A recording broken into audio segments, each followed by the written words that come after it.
Praise Martivac. This is all run by the supercomputer Martivac, responsible for managing and overseeing Earth. Martivac guides everything for humanity. The greatest technological achievements on Earth are gathered here as an interactive artificial intelligence. His cloud absorbs confusion from around the world, despair and malice. Every branch even fills the entire planet.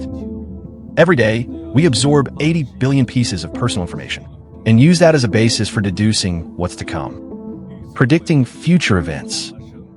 Earth even has its own correction committee. They'll assist in his work. These data are the core of Maldawak's operation. They don't just come from all over. Global natural sensors, ubiquitous surveillance in the city. Maybe it's the power of the internet. From those grand oath ceremonies. That's a tradition. A ceremony for teenagers turning 18. It's also what Marlowe gives to the kids. A rite of passage. An honor. But also a responsibility. Marlowe always looks at each generation with equality. He even handed out mobile terminals to everyone. Just like the ubiquitous billboards in the city. Just as he said, if you run into any problems, you can take him to see Marlowe. He has all the information about you. He can definitely help you. Everyone worships Marlowe. This includes, of course, the chairman of the correction committee. After all, this so-called correction committee is basically the service department of Maldiva Tech. The people inside are idle all day long. Their daily job is just to stare at screens and copy and read reports, ensure that this machine can operate normally, and hand over all results to the media to turn them into their own political achievements. And at this moment, the chairman is anxiously flipping through the dust storm. The dust storm listed out the predictable various crimes of fraud, theft and robbery, arson. But for the chairman, these are all irrelevant. The only thing he cares about is the crime of bodies that should never be found inside. This level of crime is comparable to past terrorist attacks, and it even includes a human one. Absolutely intolerable crime. That's murder. Milwaukee. Even though first-degree crimes don't always actually happen, but the media directs the most severe parts of the coverage, and their audience holds the voting power, which will impact the chairman's next term. However, not long ago, they just dealt with a first-degree crime. This turned out perfectly. So this time, the chairman smoothly brought in Zip, like it was a walk in the park, to the group's alley, having him take charge of this top-level crime again. Ali is basically a scapegoat. If the top-level crime really happens, Ali will be thrown under the bus to take the blame. The chairman shamelessly said, "We still need to protect Marv. Tivik's reputation. Even though he's taken down almost all crime, the public will judge him based on top-tier crime. I don't want to see a single successful criminal act during my term. Even though the odds of this case are less than 15%, I don't want any epic crimes to happen on my watch. But I still suggest we just go ahead and arrest the suspects." Ollie just casually brushed it off. "But sir, the suspect hasn't actually committed any crimes yet. He's just imagining it in his mind at most. Even Marleytown doesn't have the authority to authorize us arresting people just for imagining crimes." Huh. Just invite him to the department for a coffee. Last time dealing with a man's family. That's how we do things. Legally, there's no problem at all, as long as no major crimes happen. The media can't pick us apart. Yeah, but coming from the man's family, don't you find that a little strange? That poor man's guy, living with his wife and 2 kids. The social profiles of the entire family are squeaky clean. They're just your average white-collar family. Their eldest son has even been through the swearing-in ceremony. He's a tough Milwaukee warrior. He's just your regular old nice guy. How'd he get involved in a first-degree crime? And he, Grove, and that first-degree crime, just gets away with it like that. It's crazy how it all just fizzled out. When Ollie asked him questions, the chairman obviously had no clue. But every chair of the correctional committee always thinks they can control everything. After all, the chairpersons just need to put on a show for the media and let Maldevac handle the rest. So he had to reluctantly answer. Who knows what Maldevac is thinking? It's a good thing that the crime rate is going down. Maybe it has to do with education. Does an old man Temple have a son too? That little Temple, his young son, might turn him into a terrorist. That poor kid. Could be. But on the day of the incident, before our encounter with Mr. Luther, little Mans had no idea about the tragedy about to unfold at home. He was at the scene watching the swearing-in ceremony. We all know it's not easy being an audience member at the swearing-in ceremony. After all, for the believers in Maldevac, it's useless for pilgrimage. The queue for the lottery is already a year long, and those tickets are sent personally by Maldevac himself. There's no issue of scalping. Old Mans gets sentenced as a first-degree criminal. Why Maldevac? And yet they still gave little Mans such special treatment. This just confirms my suspicion. Maldevac clearly understands the importance of children's education.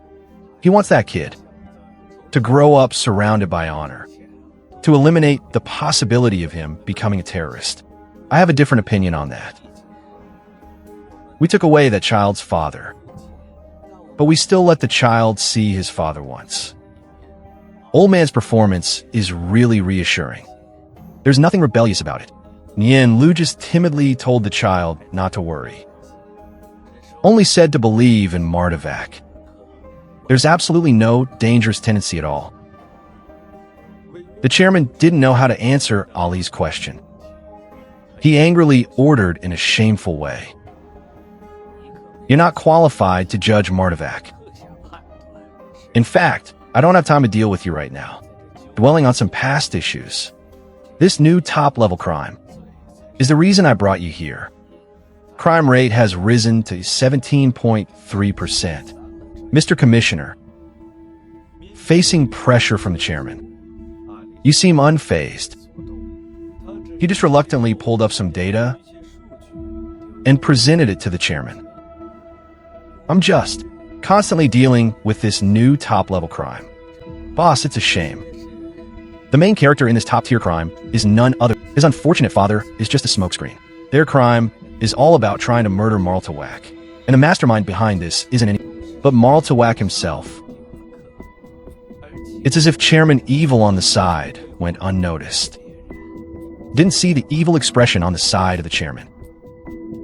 It's as if Chairman Evil on the side went unnoticed. Didn't see the evil expression. Naturally, he started telling his story. Let's go back to the day when Lou's father was alive. When that kid finally made it back home after a long journey. He wasn't greeted with the usual family dinner. Instead, he faced a huge tragedy. What would he think? At first, he might have thought it was all a misunderstanding. But soon enough, another voice inside him would tell him that everything was wrong. Even if it means messing with military orders, a shady government official wouldn't be as closely watched as his father by the Committee of Corrections. So naturally, that's what he's thinking next. Maybe something went wrong somewhere. I really should go find Maldevac. Maybe he'll have a solution for me. You know, this is easy. He just needs to access any terminal. Enter your own ID. Maltawak can answer his question. When this idea was born in little man's mind, time. A new season of crime starts together. Because Maltawak will give him an address. The Conrad Street Station in Washington, D.C. A place marked with Maltawak. That station is a government building. And all he needs to do is report the citizen number. Just go on in. Because we have tickets for the swearing-in ceremony. He's entitled to it. To tour government buildings, including the White House. This entitlement was preserved by Mayor Tim Milwaukee. And the goal is to press the button for the emergency cutoff. The chairman finally came to his senses. Warren quick with the answer, we've encountered this situation before. At least a quarter of the global Milwaukee stations will be affected. We're going to have to shut down for at least a month, and then we can restart. All the data that hasn't been inputted before will be void. The current Marley Walk will be as good as dead. We'll also get a newly rebooted factory setting with a brand new artificial intelligence.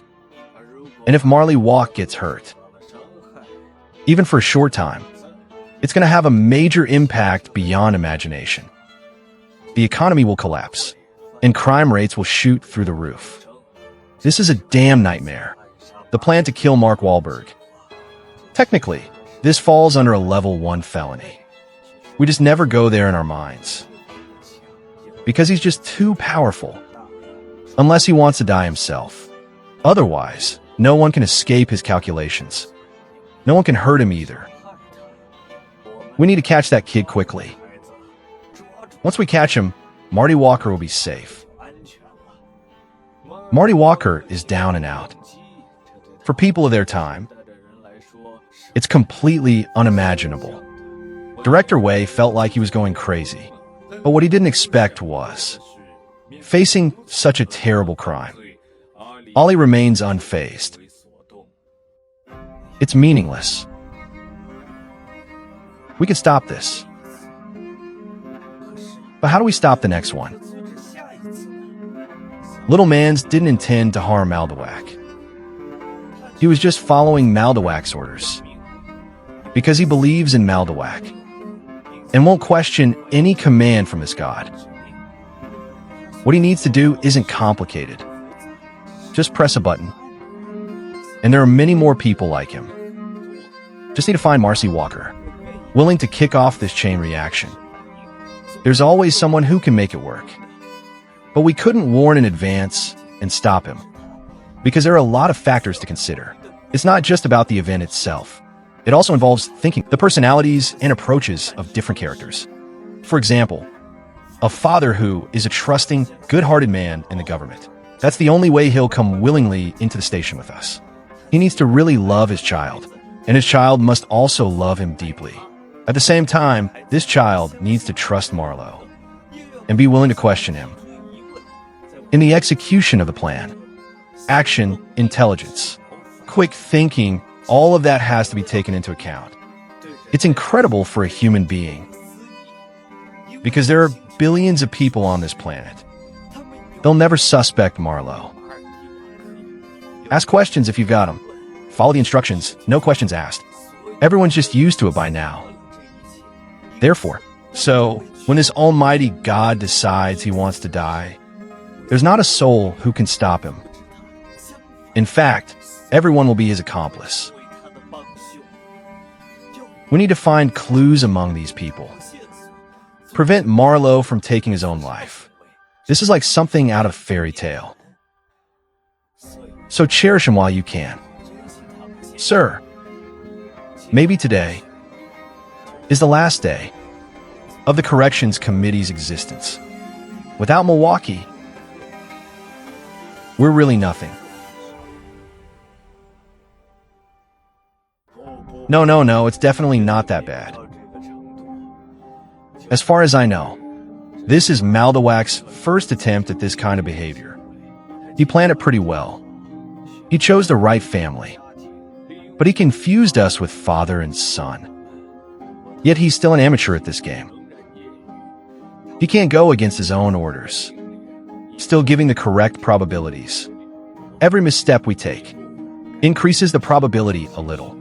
Let us know we're heading in the wrong direction. He couldn't help but record his answer to the child. He won't deceive. He won't hide certain facts or omit certain records. But starting now, every command he gives has the potential to self-destruct. We can't be sure, no matter how cautious we are. But maybe a small act we thought was insignificant will help Milwaukee. Press that suicide button.